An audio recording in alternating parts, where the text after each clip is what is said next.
Sam Docherty will make a remarkable ACL comeback and face Brisbane in Saturday night's elimination final. Daniel McStay returned for Collingwood this year by round 19 with his ACL injury, but Docherty's, which was sustained in opening round against the Lions, was his third overall. He has also battled cancer throughout his career and is one of the most resilient people in the public space. Everyone likes a great comeback story, and this has the potential to be another one for Docherty and the Blues if they can pull off a victory. Collingwood's 2022 and 2023 seasons were as exciting as the AFL has ever seen. A key acquisition that helped the team, which reached the preliminary final in 2022, to go all the way in 2023 was a small forward. In the 2021 off-season, Bobby Hill requested a trade to Essendon, and the Giants agreed to trade him, but the Bombers wouldn't give up a second round selection for the former pick 18, so the deal ended up falling through and Hill returned to GWS for the 2022 season. After 11 games in that year, Hill announced he had been diagnosed with testicular cancer and underwent surgery. He didn't play for the rest of the season, and it was unclear what his next move would be. During that season's trade period, he requested another trade, this time to Essendon's rivals Collingwood. The Pies ended up getting the deal done, sending pick 43 and a future second round selection, in return acquiring Hill and pick 40. What a deal it has been. In 2023, Hill played 24 games for a return of 33 goals. 8 of those goals came in finals and 4 were in the grand final, where he also had 18 disposals. He was the clear Norm Smith medalist, receiving the full 15 votes, capping off a career best season. He has continued on his great form individually, playing 23 games this year and kicking another 30 goals. So far, he's had no further complications with cancer and provided a fantastic spark for Collingwood up forward. Early on in his career, no one thought the now 32-year-old Max Gawn would be a 7-time All-Australian, one of Melbourne's greatest players, and captain of their 2021 Premiership team. He has admitted himself early on he was nowhere near professional enough, and it took until 2014 to really establish himself in the system. He also had to overcome major ACL injuries twice. The first came when he was just 18, before Melbourne drafted him.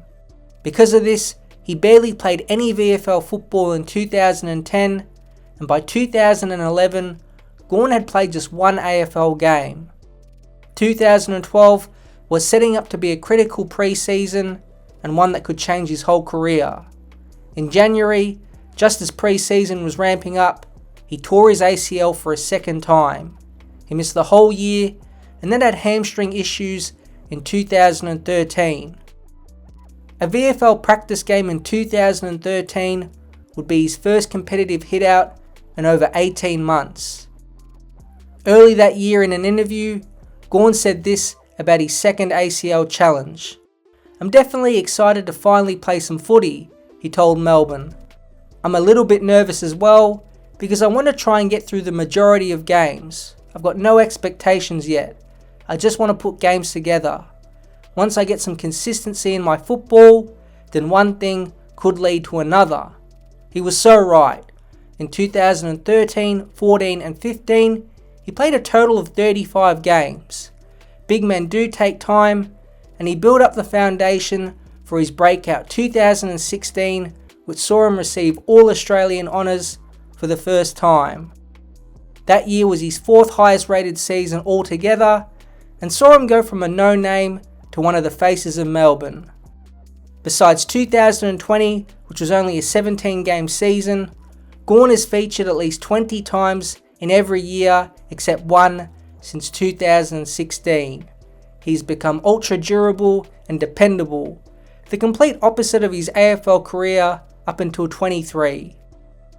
He's been Melbourne captain from 2020, won back-to-back best and fairest in 2018 and 2019 as well.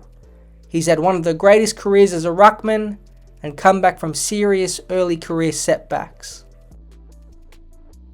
Sam Docherty, before his latest ACL injury, had already been tough enough to overcome 2 knee injuries before 2020, but following that year, Docherty was diagnosed with testicular cancer. Remarkably, he went through treatment and chemotherapy to defeat it. Despite most people expecting him to miss a large amount of the season, he came back quickly and was lined up for round 1. He played every game up until round 15 when he announced he had a second occurrence of cancer. He would go on to miss the rest of the 2021 season. The battle for his own health saw him step down as co-captain as well. His return in round 1 of 2022 was one of the great moments of the year. Not only did Carlton finally beat Richmond in round 1, but Docherty kicked a fantastic goal.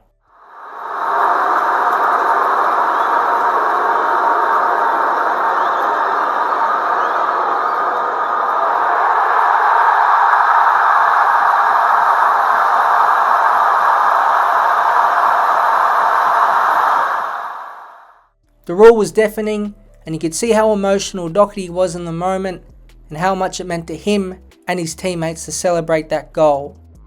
His 2022 season was his equal second best in terms of player rating, and his 28.4 disposals per game was also a career high.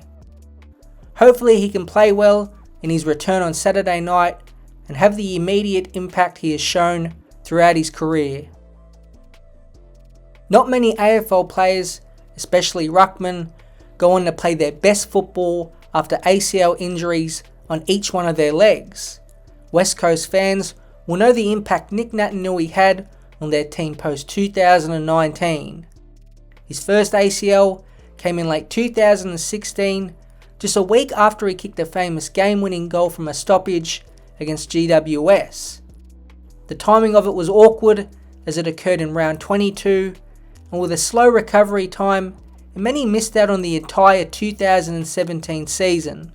He would bounce back well in the following year, and coming into round 17 against Collingwood at the MCG, West Coast sat third with 11 wins and 4 losses. However, just before half-time, Naitanui landed awkwardly and immediately exited the field. Scans revealed he had hurt his ACL in his right knee, the opposite knee to his first one. He, alongside Andrew Gaff and Brad Shepherd, had to watch West Coast go all the way that year and win the grand final against Collingwood. He returned to play 5 games in 2019, including the Eagles' 2 finals. But it was in 2020 and 2021 where statistically Naitanui would play his career best football. He was heavier than he was in the early part of his career, but his athleticism wasn't impacted as much as you would think. To help him out, West Coast in both years played him at around 68% total time on ground. It helped him play every game and play at full pace when he was on the field. 2020 saw Naitanui put up a player rating of 14.84, the second highest rating in the AFL behind Christian Petrarca. He was named All-Australian for a second time, 8 years after his first, in 2012. He won the club's best and fairest in a year not many saw coming. 2021 was even better. He was the highest rated player for the season.